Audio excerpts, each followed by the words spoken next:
Alors, comment on fait pour évaluer le stress? Comment un psychologue, un médecin, un psychiatre peut mesurer, peut appréhender un phénomène qui est aussi intime et subjectif que le stress? Alors c'est ce qu'on va voir ici. On va parler du phénomène en lui-même, mais surtout des moyens qu'on peut mettre en œuvre pour avoir une mesure fiable. Souvent, on considère non pas le phénomène lui-même, mais ses conséquences. On va dire, je me range les ongles, je suis énervé, je suis agressif, ou je me mets en retrait. On va se dire, je fais de l'eczéma, par exemple. Donc, ce sont les conséquences du phénomène, qui est aussi une partie du phénomène, hein, la nature des tensions que cela provoque. Mais c'est pas le phénomène lui-même. On part avec une idée un peu simplifiée, comme je le disais, ça va être soit la conséquence. Ça peut être soit une des sources du stress. On va dire ce qui me stresse, c'est un tel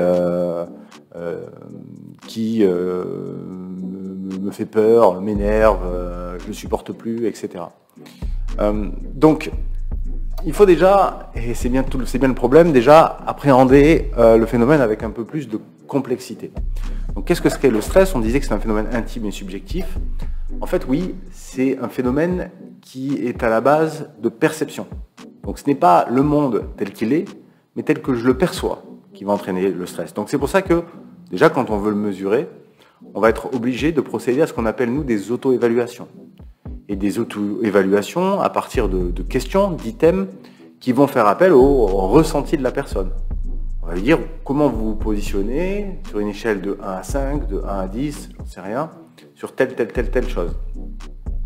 Quand on essaie d'évaluer par exemple les capacités de raisonnement de quelqu'un, on peut avoir un résultat qui a une légère consistance si on demande à quelqu'un est-ce que vous êtes intelligent, est-ce que vous êtes bon pour raisonner de telle manière, est-ce que vous avez une bonne fluence verbale, etc. On peut interroger le ressenti et il y aura une petite corrélation avec la réalité. Mais ce qui est plus intéressant, c'est de mettre quelqu'un devant des épreuves de performance. On va aller voir ses capacités de raisonnement. Donc avec le stress, on ne peut pas faire ça. Ce n'est pas de l'extérieur qu'on peut appréhender le phénomène. Donc on est sur ces phénomènes d'auto-évaluation. Et je disais, qu'est-ce qu'on va essayer d'évaluer? On va essayer d'évaluer des perceptions. Et plus particulièrement, une comparaison de perceptions. Parce qu'en fait, inconsciemment, ce qu'on fait tous, c'est qu'on compare deux choses. On compare d'une part ce qui peut nous apparaître comme menaçant dans l'environnement, les catégories de stresseurs, on va voir lesquels sont les plus importants. Et en fait, on compare cette perception à des ressources. C'est-à-dire je compare certains stresseurs, ou en tout cas je compare la perception que j'ai de certains stresseurs à la perception que j'ai de certaines de mes ressources que je mets en face pour faire face justement. Le terme anglais c'est cope, on parle de coping, donc on verra aussi lesquels. Donc il y a un phénomène dynamique, on peut dire un peu composite, et en fait dès qu'il y a déséquilibre, vont apparaître certains niveaux de tension. Alors, quand on parle de stress professionnel, eh bien, je peux être peut-être en difficulté par rapport à la tâche que je dois réaliser. Ça peut être aussi, je l'évoquais tout à l'heure, des somatisations, de l'eczéma, ou des choses comme ça. Ça peut être aussi dans le rapport à l'autre, qu'on va jouer son stress, d'agressivité, de retrait. Puis ça peut être plus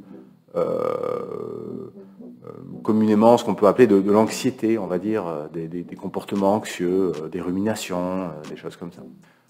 Je vais rentrer directement sur un rapport. Alors c'est un outil qui est intéressant parce que c'est un outil qui permet d'embrasser cette complexité.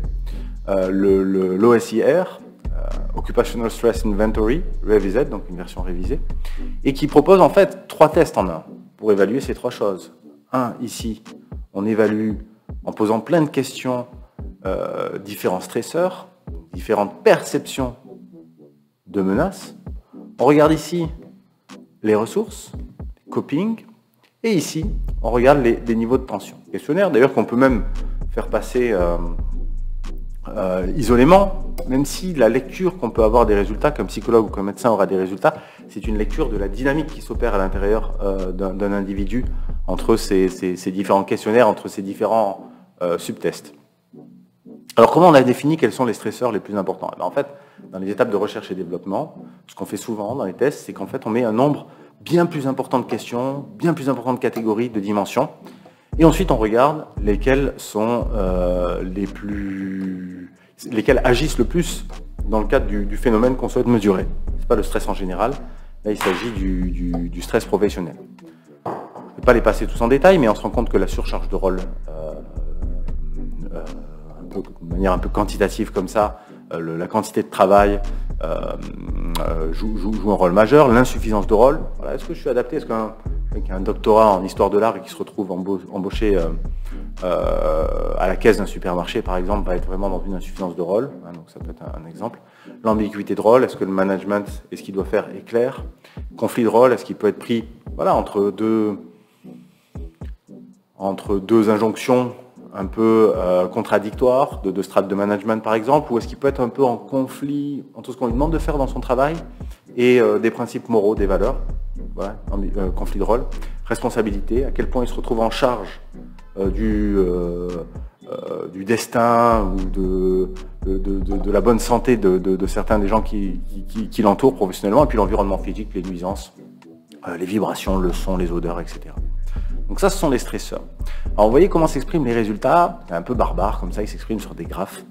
Parce que ce qui va nous intéresser, c'est pas tellement de cumuler des points en posant des questions pour savoir si c'est plus ou moins important. Ce qui va faire sens en psychométrie, la discipline en psychologie qui permet de faire des mesures fiables et entre guillemets scientifiques, en tout cas avec une ambition de validité scientifique, c'est de regarder un petit peu où se situe la personne face à un échantillon. Au début, on prend des mesures sur beaucoup plus de catégories, sur un ensemble de personnes qui sont représentatives de la population générale, de la population française. Puis si on calibre bien les questions, on devrait restituer ce qui se passe dans la réalité, c'est-à-dire qu'en fait, sur une dimension, quand elle est bien conçue, on se retrouve avec des résultats qui sont dispersés de la manière suivante. On parle là de courbe de Gauss. On trouve beaucoup de gens autour de la moyenne, et puis de moins en moins de gens aux extrêmes. Donc, par exemple, on retrouve ça sur l'intelligence, sur le QI, et puis en l'occurrence là sur le stress professionnel. Ce qui est intéressant, c'est de regarder ensuite quelles sont les sous-catégories de la population qui amènent des grosses différences de résultats, de scores, de positionnement face aux questions. Et ce qui nous permet ensuite d'affiner ce qu'on appelle des étalonnages. C'est-à-dire que typiquement, la surcharge de rôle, ici, si vous êtes un cadre, si vous avez un travail lié à une autre catégorie socio-professionnelle, eh bien, les mêmes questions qu'on va poser vont vous placer à des endroits très différents. Donc, ce qu'on propose, c'est une lecture des résultats, donc c'est le graphe qu'on a vu là, en fonction d'un étalonnage qui permet d'être adapté au contexte professionnel dans lequel la personne évolue. Là, il se trouve que quand on étudie le stress professionnel, c'est plutôt les CSP. Donc là, par exemple, c'est un sujet factice, et j'ai pris un étalonnage santé, professionnel de santé. Peut-être que sur d'autres tests, ça va être plutôt en fonction de l'âge, qu'on va opérer des tables d'étalonnage spécifiques et donc des résultats qui vont proposer de positionner le sujet dans une population face aux gens du même âge, par exemple. Donc voilà, on se retrouve avec toute une série, ce qu'on appelle de scores standards. On regarde où se situe la personne par rapport à son étalonnage spécifique. Et donc on regarde d'une part ses stresseurs, d'autre part la perception de ses ressources et ses niveaux de tension. Alors comment on fait pour lire les résultats? On va revenir un petit peu sur cette courbe de Gauss. Donc beaucoup de gens se concentrent autour des scores moyens, des scores bruts moyens. Là c'est en gros 70%, là le bleu foncé c'est 70% de la population, 68 exactement. Donc c'est les gens qui sont autour de la moyenne et c'est ce qu'on considère comme la norme.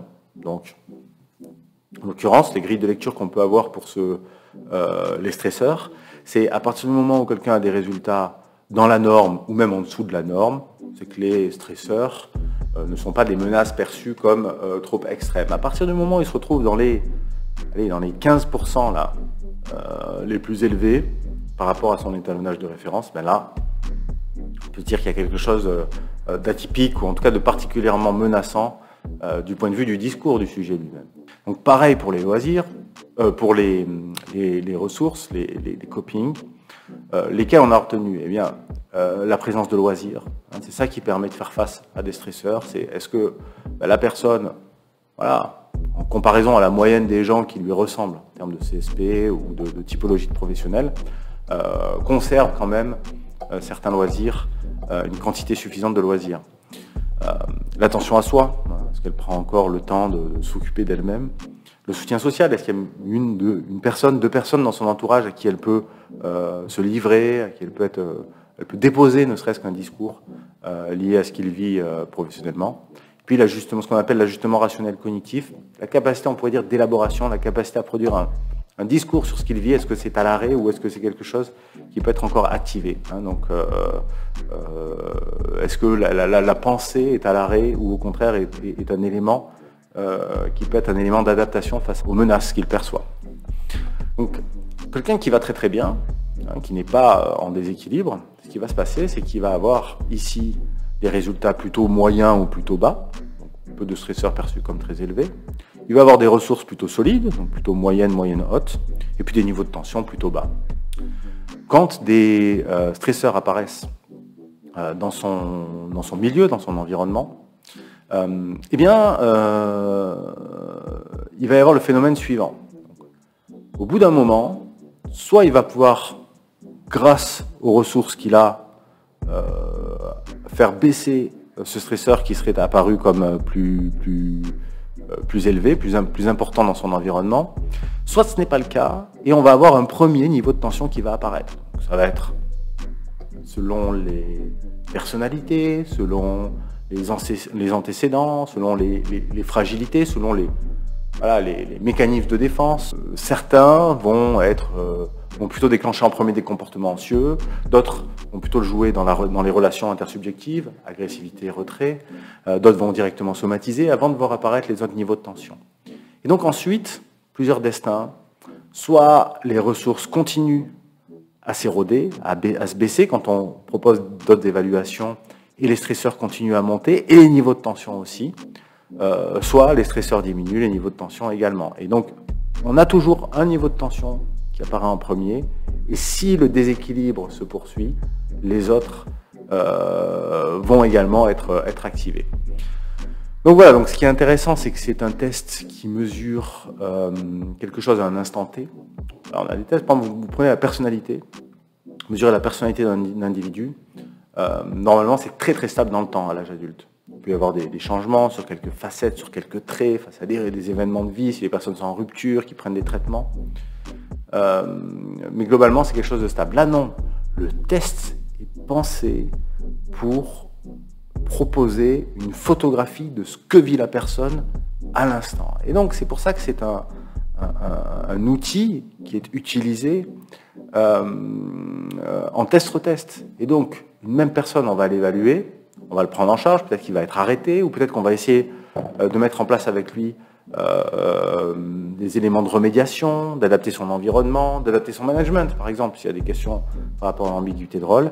Et puis, on va pouvoir, comme ça, l'évaluer 3 fois dans le temps, 2 fois, 3 fois au fur et à mesure, et suivre l'évolution de ces stresseurs, de ces niveaux de ressources et de ces niveaux de tension. Donc voilà, on peut se retrouver avec des rapports qui permettent de regarder la dynamique dans le temps. Là, on est toujours sur cette répartition de la population, où il s'est situé au temps 1, temps 2 et temps 3. Et puis voilà, il y a des fois des dimensions qu'on va un petit peu isoler pour voir l'évolution de ces scores. Alors, il y a aussi une autre utilisation d'outils comme celui-ci. Ça peut être, par exemple, de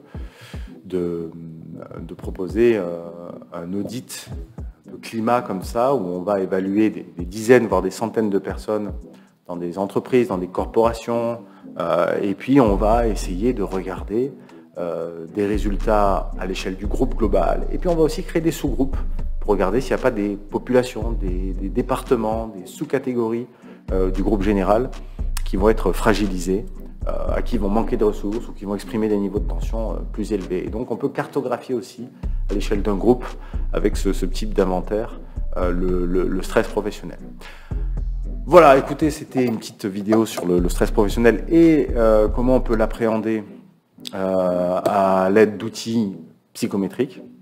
Je vous retrouve bientôt pour d'autres vidéos. N'hésitez pas à faire des commentaires si vous avez envie de contenu sur d'autres sujets en psychologie. Je vous dis à très bientôt, passez une bonne journée.